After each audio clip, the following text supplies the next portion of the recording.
나는 올해로 50대에 접어들었다. 돌이켜보면 내 인생은 참으로 숨가쁘게 지나왔다. 젊었을 때부터 가정을 위해 열심히 일해야 한다는 생각뿐이었다. 아이들이 더 나은 환경에서 자라도록, 아내가 부족함 없이 생활할 수 있도록 나는 하루도 쉬지 않고 일했다. 늦은 밤까지 사무실에서 일하고 주말에도 집에서 회사 서류를 붙잡고 씨름했다. 시간이 흘러 아이들은 어느덧 훌쩍 자라났고 아내도 나름대로 가정을 잘 책임져 주었다. 가족이 있었기에 나는 내 인생이 가치 있다고 느꼈다.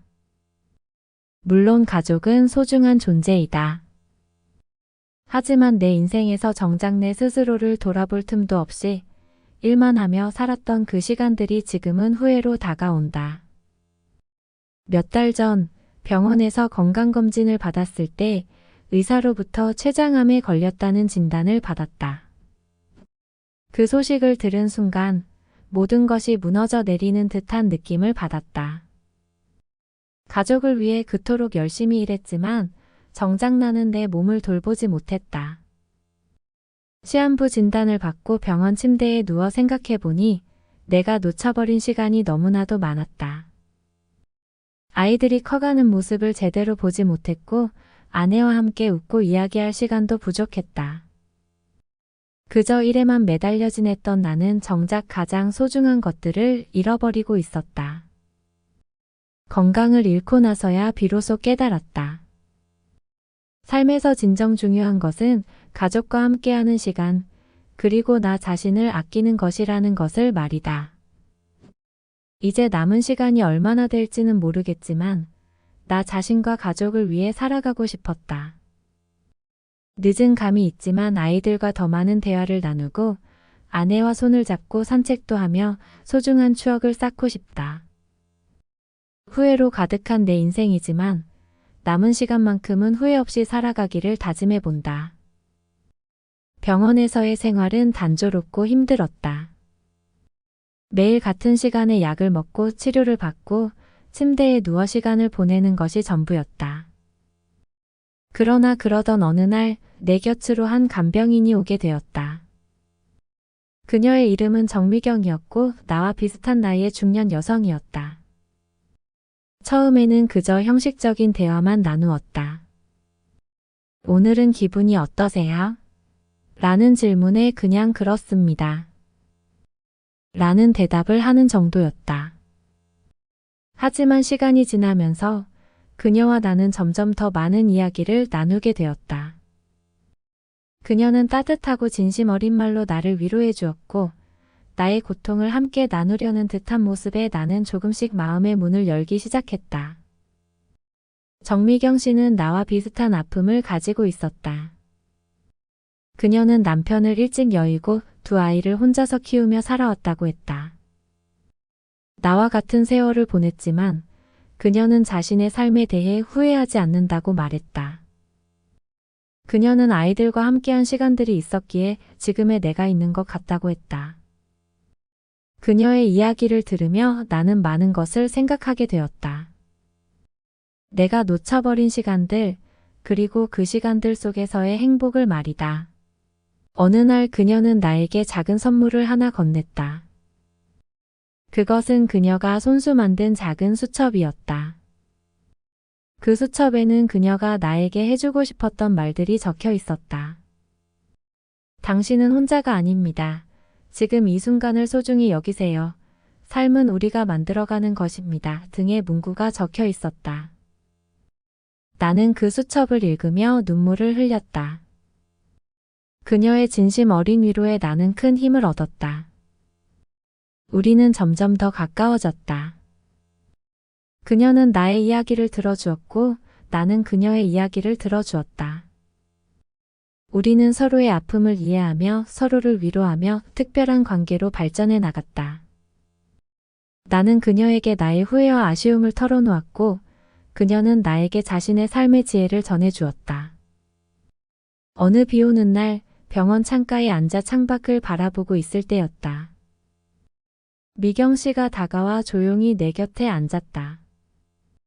그녀는 따뜻한 차 한 잔을 건네며 말했다. 오늘 날씨가 참 그렇죠? 비 오는 날에는 마음이 더 가라앉는 것 같아요.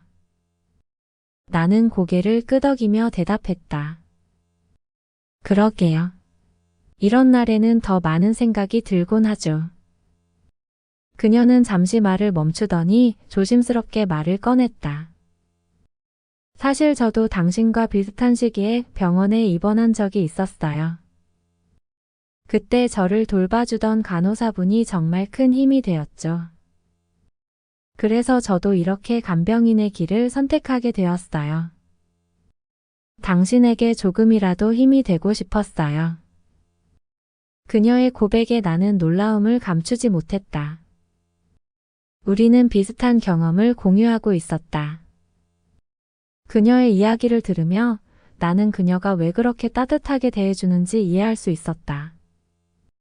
그녀는 자신의 경험을 바탕으로 나에게 진심 어린 위로와 지지를 보내고 있었다. 며칠 후 그녀가 나에게 특별한 제안을 했다. 이번 주말에 병원에서 작은 행사가 열려요. 음악회 같은 건데 같이 가보실래요? 나는 잠시 망설였지만 그녀의 밝은 미소에 이끌려 고개를 끄덕였다. 좋아요.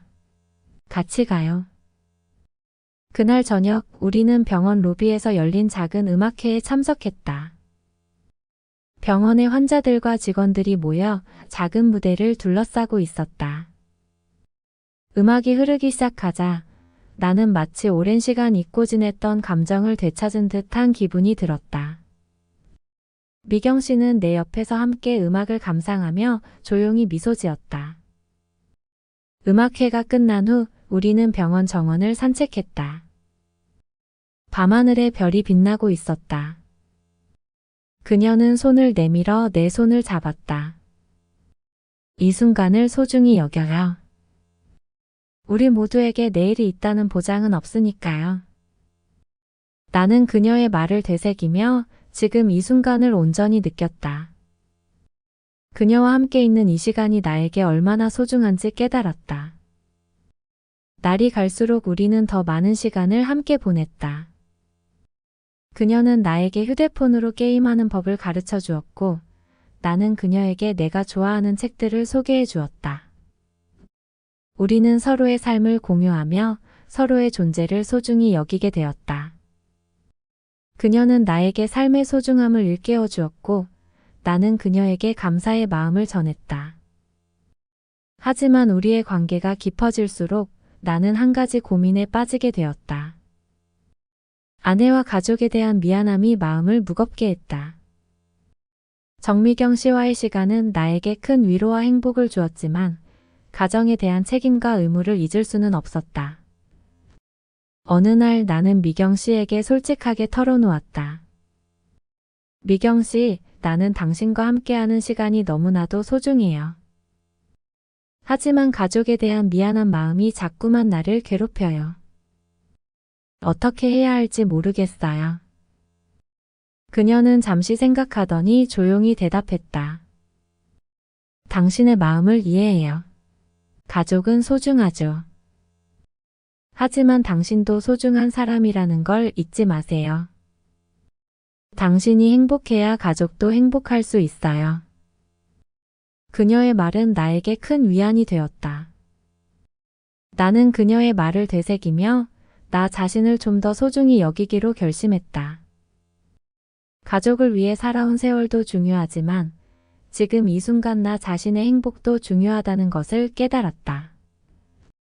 그 후로 나는 가족과의 시간을 더욱 소중히 여기며 정미경 씨와도 계속해서 특별한 관계를 이어나갔다.